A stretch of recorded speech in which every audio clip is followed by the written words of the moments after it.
How would we grade Scott Servais through the first 46 games of the 2023 season? That and more coming up here on Mailbag Monday. Colby, hit it.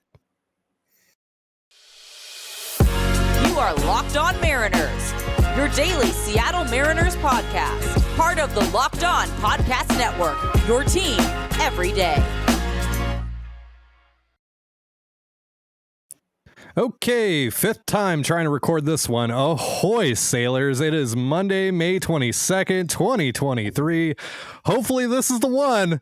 This is Ty Gonzalez and Colby Patnos for the Locked On Mariners podcast, brought to you by Ultimate Baseball GM. Ever dreamed of becoming an MLB GM and managing your baseball franchise? It's been a day, folks. This game would be definitely for you. To download the game, just visit ultimatebaseballgm.com or look it up on the app stores. Our listeners get a 100% free boost to their franchise when using the promo code Locked On in the game. Thank you so much for making us your first listen. Subscribe, like, and turn on alerts if you're watching on YouTube, or subscribe and leave a 5-star review on your preferred podcast platform if you like what you hear. And if you're part of the crew and rock with us every single day, let us know in the comments below. And if you want to hear from us even more, please consider signing up for our Patreon by scanning the QR code. It's right above my head. You got that? You got that? Yeah, understood. The link, as well as our social accounts, is also in the description of this episode. And this episode is Mailbag Monday, the show where we answer your Mariners questions. If you couldn't tell, we're kind of overdoing this intro. We've done it 5 times now.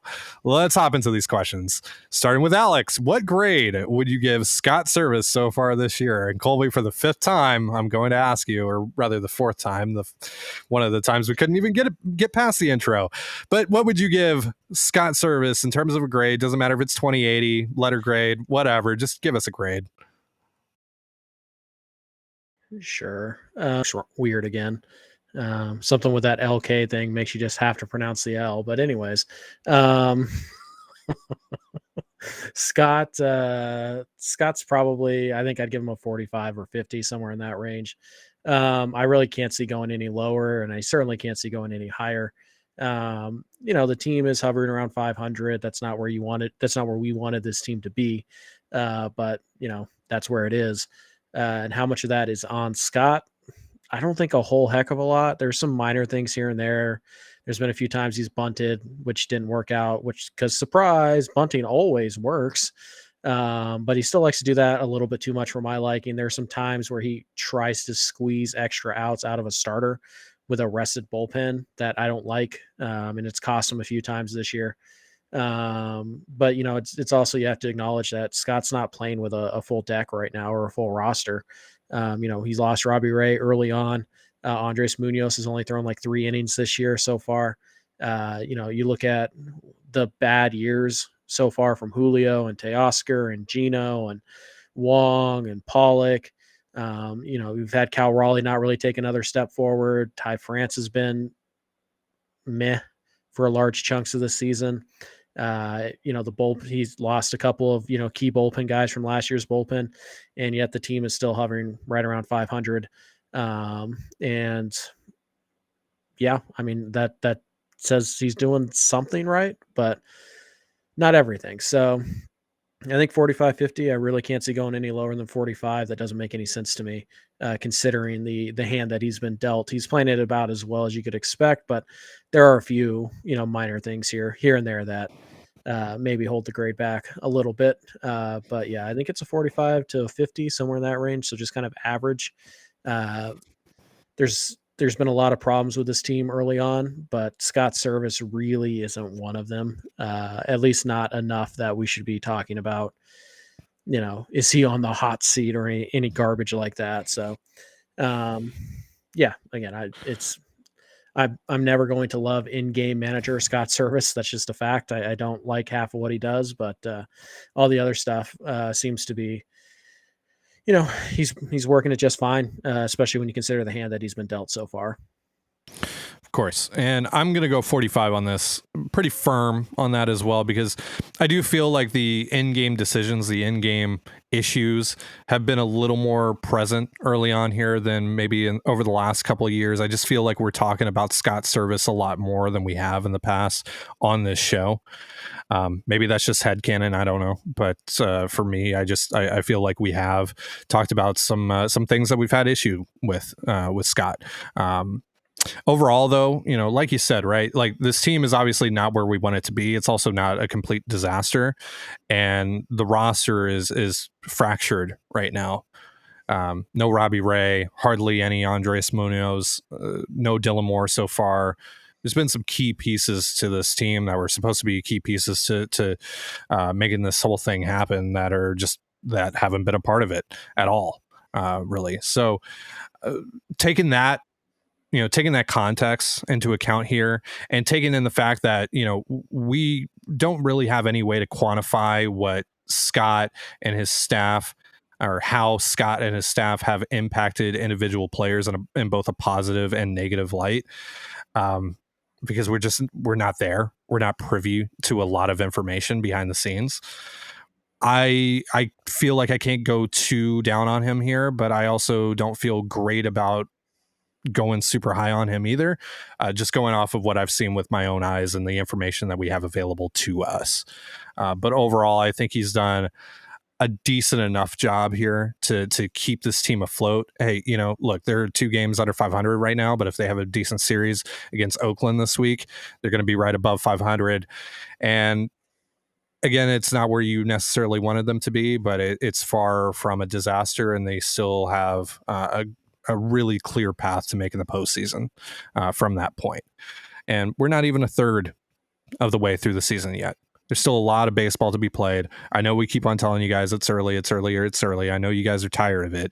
And I know some of you are saying that I'm shilling for Scott Servais because I'm not crucifying him for the issues that have gone on with this team. But a lot of these things ultimately seem like they're things that are out of Scott's hands, things that he can't control, because really what it comes down to is Julio needs to perform. Teo needs to perform.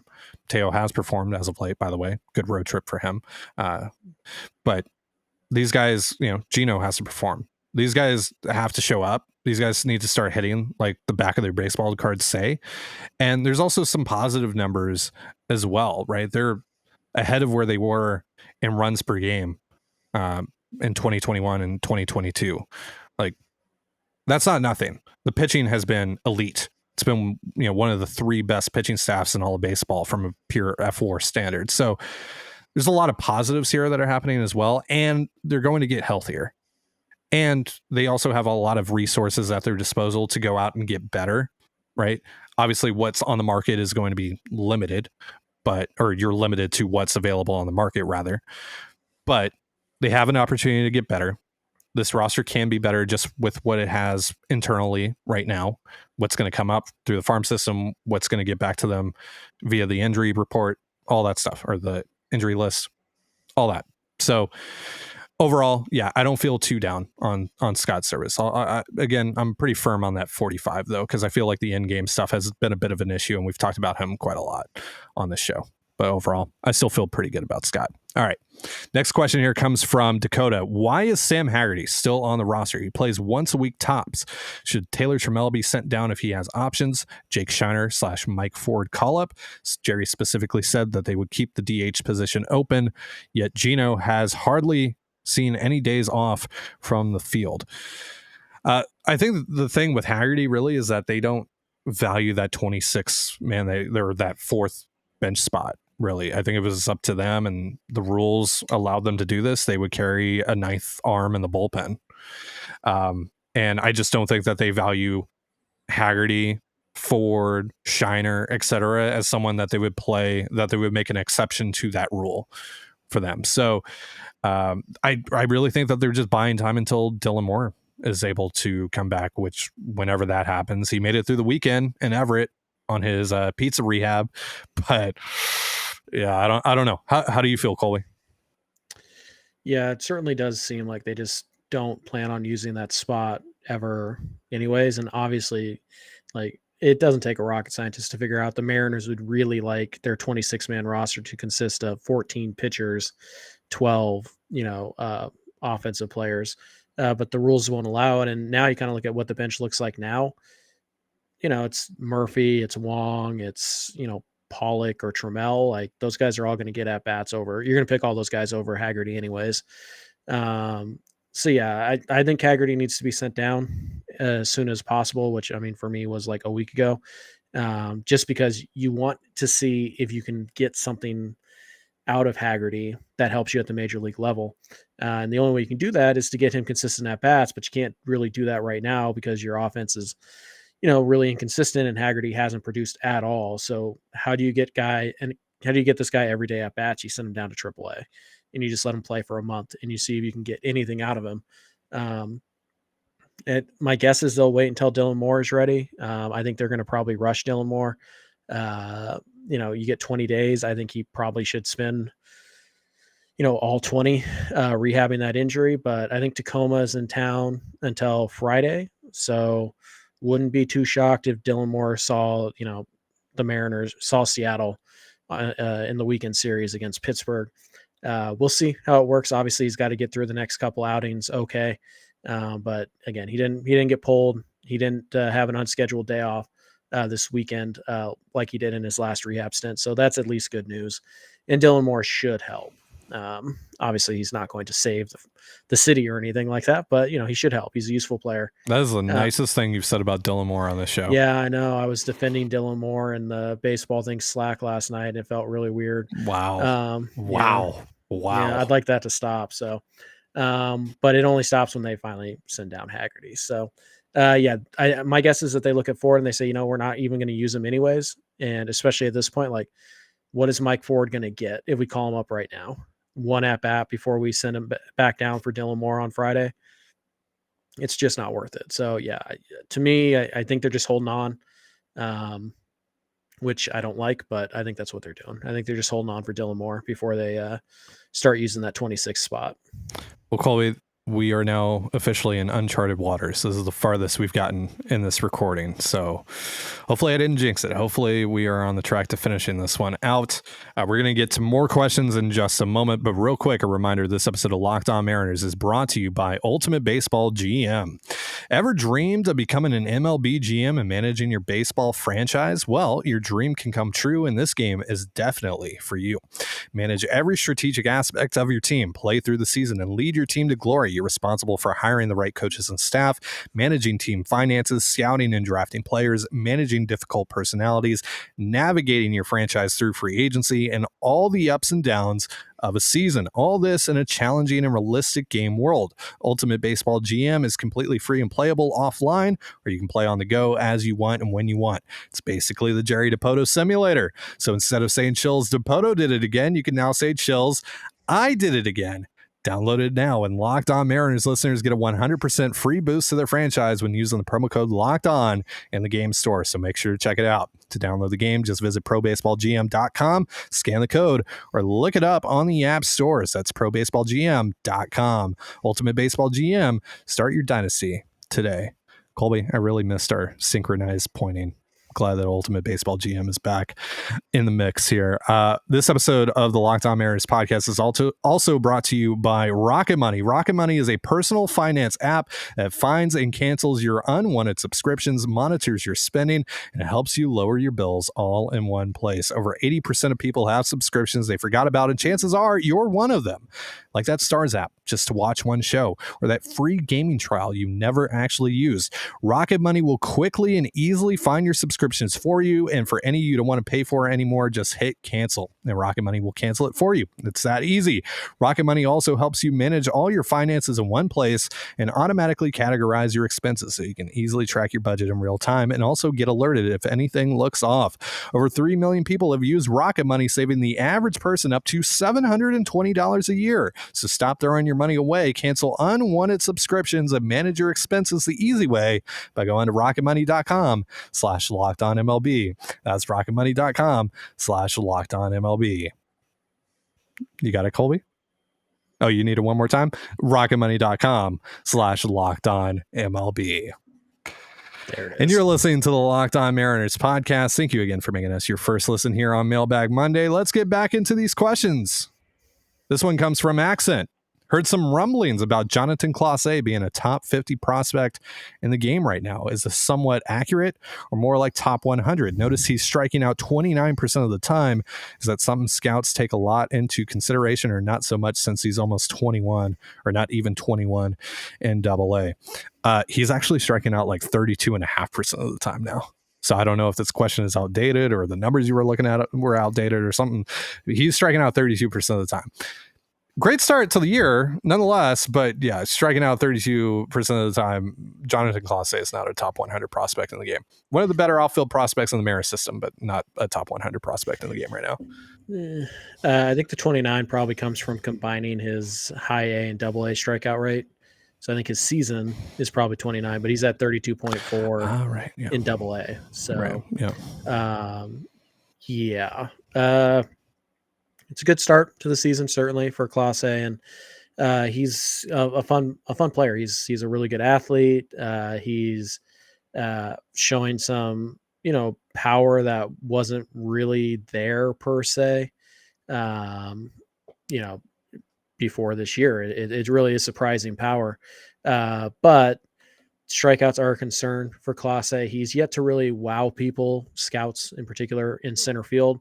It kind of seems like he's a fringy center field glove at this stage. Still could get better because it's not a speed problem. It's more of a fundamentals and routes problem. So could still get better out there. But right now he's kind of profiling more as a corner outfielder, which is fine. But that means you have to hit for power in your profile to be a really good corner outfielder. And while he's doing it right now, the swing and miss numbers in the minors do kind of point to some regression coming.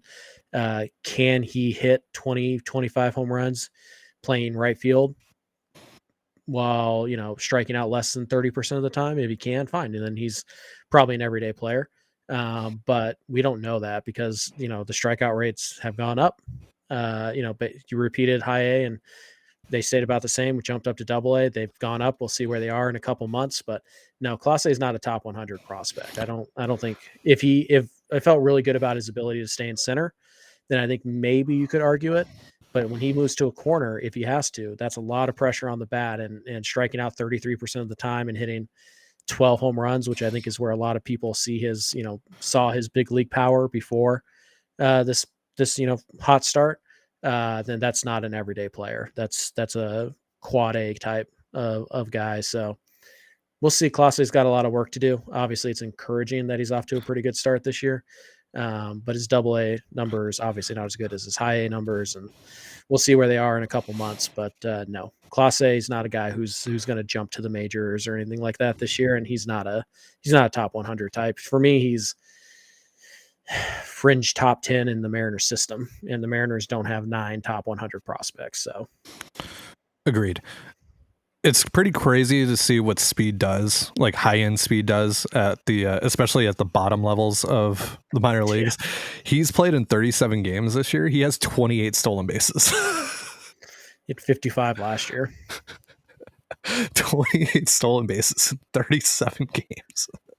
That's ridiculous. Yeah, I mean, it's like 70, 80 grade speed. The interesting thing though is that based on what I know about Clase, and again, it's not like I've seen him a ton, but he's not really considered to be like a good base stealer per se. Like he puts up numbers, like his 55 bags, you're at least pretty good at it, but he's not a great base runner. It's mostly speed right now, and he's not getting great, jumps off the bag, and he's very raw. It's tools over technique.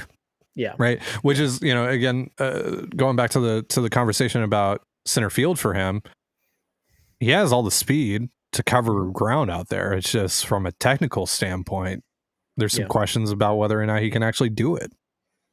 Right. And so, it's the freak athlete. It's the freak wide receiver who's 6'5", 240 and runs a 4.29 40, but he doesn't know how to run any route other than a slant. Like, it's like at some point you're just going to get bottled up. And that's kind of what Clase is right now. Thankfully, he is only 20 years old.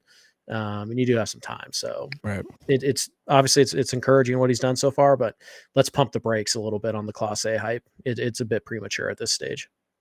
Next question here comes from Bree. Do you think Tom Murphy should have been benched after giving up running on that ball he hit that could have had him out or had him on first base?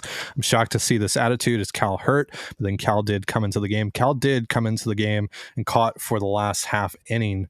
He pinch hit for Murphy in the 8th. But he has been dealing with neck spasms. He didn't start yesterday and he didn't start the day before. So maybe he was starting to feel a little bit better later on in the game and they just went for it. They needed the offense, whatever. But I think that was kind of a last ditch resort. I think if it was up to them, if it was ultimately up to Scott Servais, he wouldn't have played Cal Raleigh in that game. And that probably played a pretty large part into not disciplining Murphy during that. But also we've talked about this. Scott isn't really big on disciplining guys in the public eye. Yeah. During games, right? Colby, said that Gino should have been benched for getting picked off by Corbin Burns back in that Brewers series in mid-April. Servais didn't do it. I have no doubt in my mind that he does, have talks with these guys about things behind closed doors, but he's never been the type to do that. So I wasn't surprised that Murphy wasn't benched or disciplined in any sort of way for that. But yeah, that was pretty disappointing to see him not run that ball out, to give up on it, especially when, right. By the way, what was going on there next to third base? Because Gino slipped the half inning beforehand, and then Riley did on that play as well. Mm-hmm. Also, did he actually catch it and it was just he dropped it on the transfer?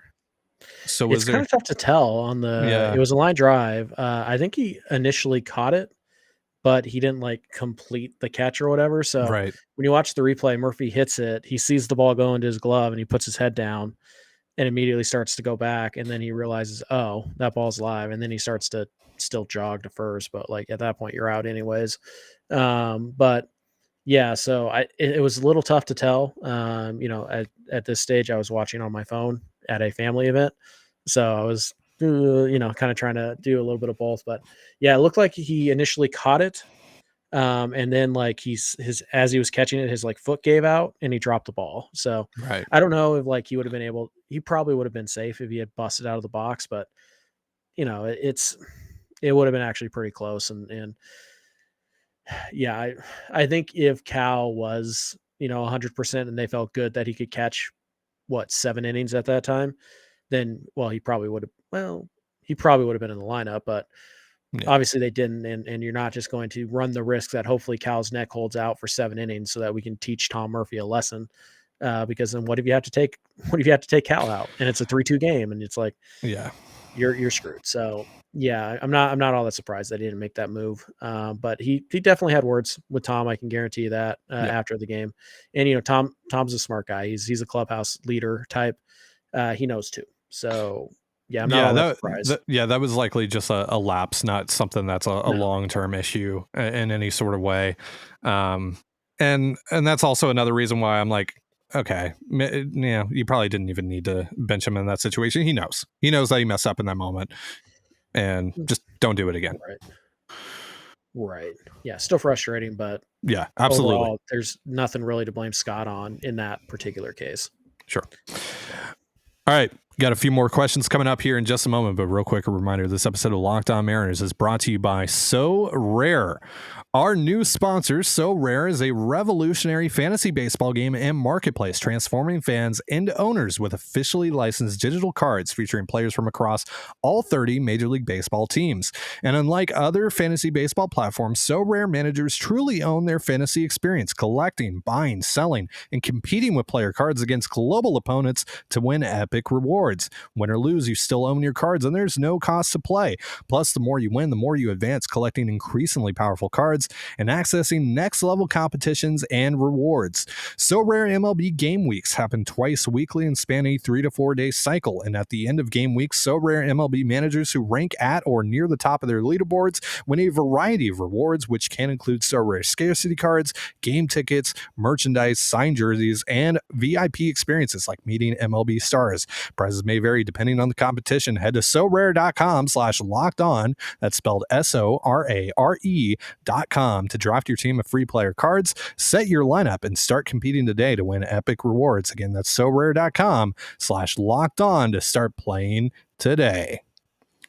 And you're listening to the Locked On Mariners podcast. Thank you again for making us your first listen. You can catch the Mariners and the A's tonight on the Mariners hometown broadcast with SiriusXM via the SXM app. Check it out. Let's get back into these questions here, Colby.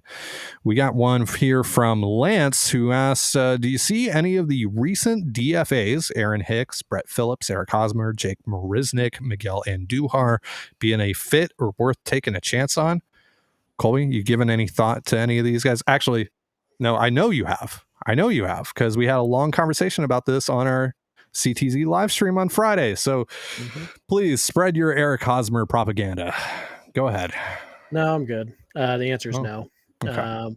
I just know Ty hates Eric Hosmer, so It's always fun to poke that bear. Of all the guys that were DFA'd, if I had to pick one that made the most sense, probably Hosmer, but yeah. So no, I don't see anybody recently DFA'd that makes a ton of sense. Also, you're not going to claim any of those guys because then you're responsible for the remainder of their salary. So you just wait for them to clear. And if you want them, then you offer them the deal and you get them for the prorated league minimum.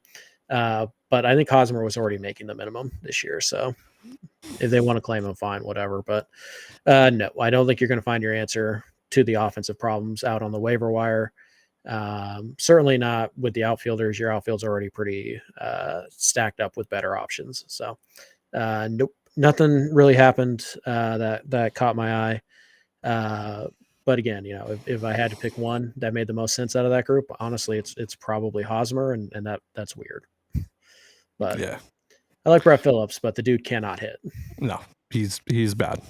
Great dude, really funny dude. Seems like he has a good heart, all that, but run space as well, plays some pretty good defense, but he cannot hit. He cannot. All right, next question comes from Bryson. Do you think our only way to a postseason berth is with a division title? The change in scheduling with every team playing each other does not let the AL East beat each other up like last year. Here's the thing on the AL East.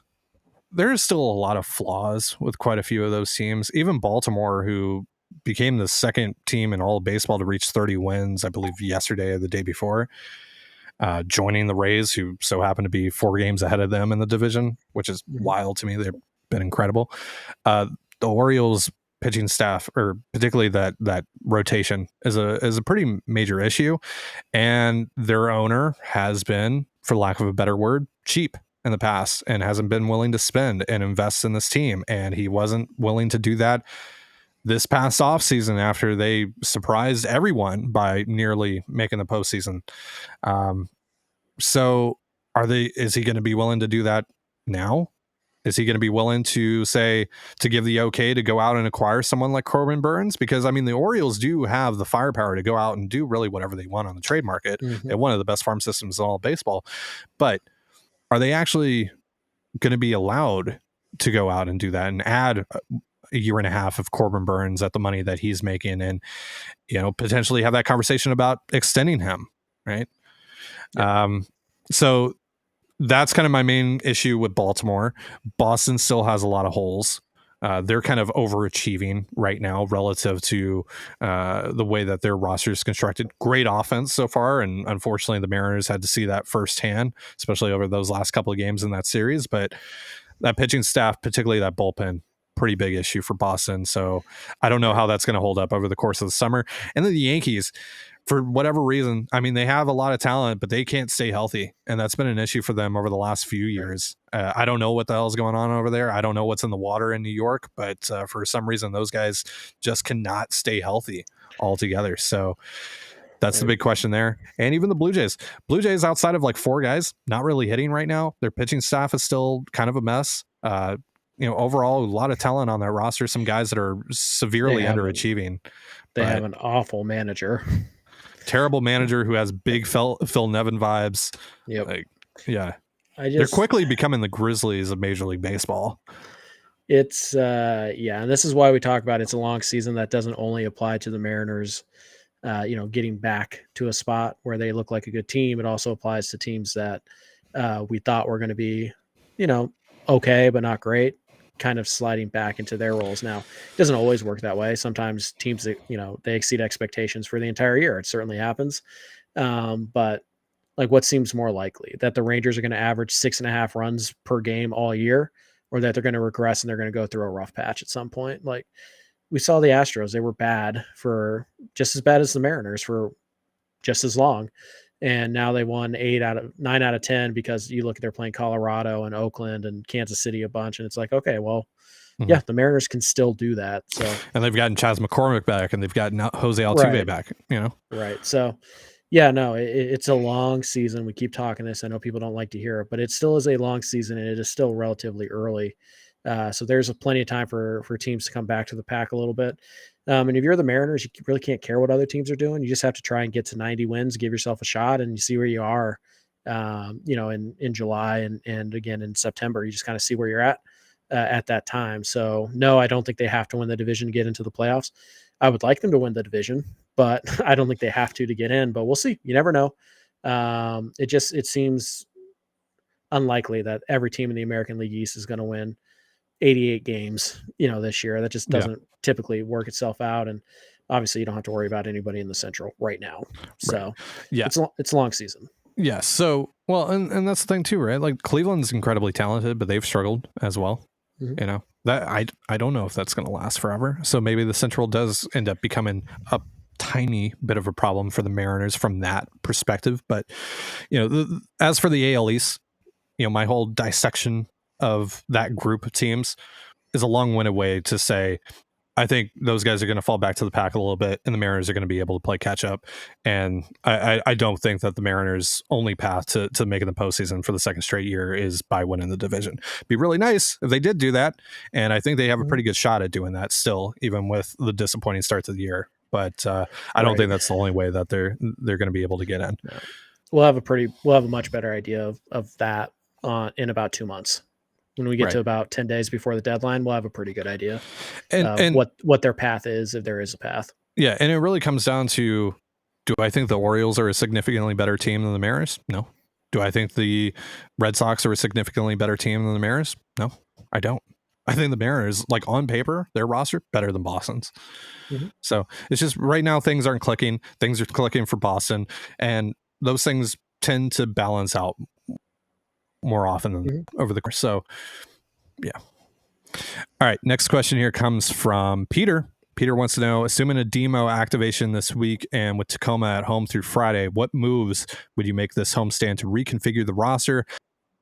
And how would you space them out? You call up someone on Monday, another one later in the week. Colby, what do you think? You get the best 26 guys you can on your roster as soon as you can. So when you think Dylan Moore is ready, he's the move for Sam Hagerty. If that's on Tuesday, you do it on Tuesday. If that's on Friday, you do it on Friday. If that's next Wednesday, you do it then.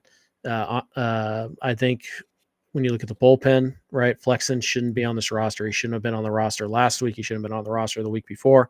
We've been over this. Pick a bullpen arm, put him on this roster, DFA Chris Flexen. It's not that difficult. So for me, I don't care how you space them. I want the 26 best guys I have on my 40-man to be on this major league roster. And if that means they all happen on Wednesday, then so be it. If that means one happens today and one happens on, May 30th, then fine, whatever. But yeah, Moore to me is the easy one. It's Hagerty for Moore. It's a no-brainer. You guys know I don't think Hagerty should be on this roster at all. And then the bullpen one is pretty easy too. Right now, Flexen, we don't know where Murphy and Munoz are in terms of how close they are. But Flexen's the dead weight there in the bullpen. So you dump him, and who's next up on the list? Prelander Baroa. So he should probably be the move there. But we'll see. I just think those are really the only two moves. I don't think they're going to, send down Trammell. I don't think they're going to DFA any of the vets. And it's hard to imagine that they're going to send down anybody other than Flexen in the bullpen right now, because Saucedo's throwing the ball well. Spire and Topa have had kind of a rough week. Okay, that's going to happen, but you're not giving up on a reliever after his last, 2 outings. That's not what good teams do. So we'll see, but I think it's just probably those two moves, and I don't care how you space them. Well, Colby, I didn't think we would make it to this moment about 30-ish minutes ago, but we're here. Final question of the day. And that honor belongs to Jace, who asks if Caballero keeps producing and getting on base, or Bade, as he typed here, what role does Colton Wong play? Is he likely to be traded, or does he become a utility/DH guy? Well, he's certainly not likely to be traded. Yeah. So Yeah. not with his Yeah. numbers. Yeah. Not really much of a utility guy either. You can't really play shorts. He could stand at shortstop if you need him to. You don't want him playing third. He's never played the outfield before. So I think you just kind of roll with what's been working right now, and some kind of a platoon. It's not always based on handedness, but you continue to use Wong, a couple times a week. A vibes platoon. Sure. But you continue to use Wong a couple times a week at second base. I would give him starts at DH, on occasion. I don't think that Trammell has run away with that opportunity against all righties. He should be the DH, and obviously I think Pollock should play a little bit too. So no, you can still get at bats for Colton Wong. You can still get him 3-4 starts a week pretty easily if you need him to. So yeah, I think you're just kind of picking your spots.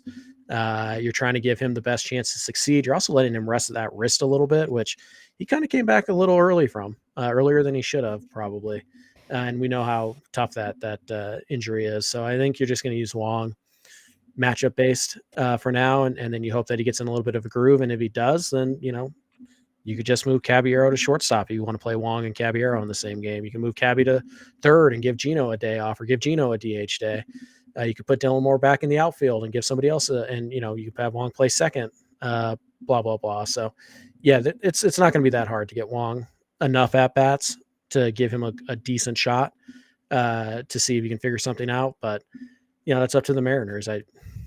We've kind of seen them already fail at that once with Tommy La Stella. So we'll see, but at least Wong can throw a baseball. So that's something Tommy La Stella could not do. So, but yeah, I think it's just, once or twice a week at second base, once or twice a week at DH, and give him another month to see what happens. And then you can make your moves from there. We did it. It's over. Finally made it to the finish line. That's going to do it for our show. Thank you so much for joining us here on the Locked On Mariners podcast. For Colby Patnode, I'm Trident Gonzalez. Be sure to give us a follow on Twitter at LO_Mariners. You can follow me at Dane Gonzalez, that's DANEGNZLZ, and Colby at CPAT11, that's CPAT11. Follow us on Instagram and TikTok as well over at Locked On Mariners. That's one word, Locked On Mariners. You can also find all that stuff in the description of this episode. Thank you again for making us your first listen. Have yourself a beautiful baseball day, and we'll see you tomorrow. Peace.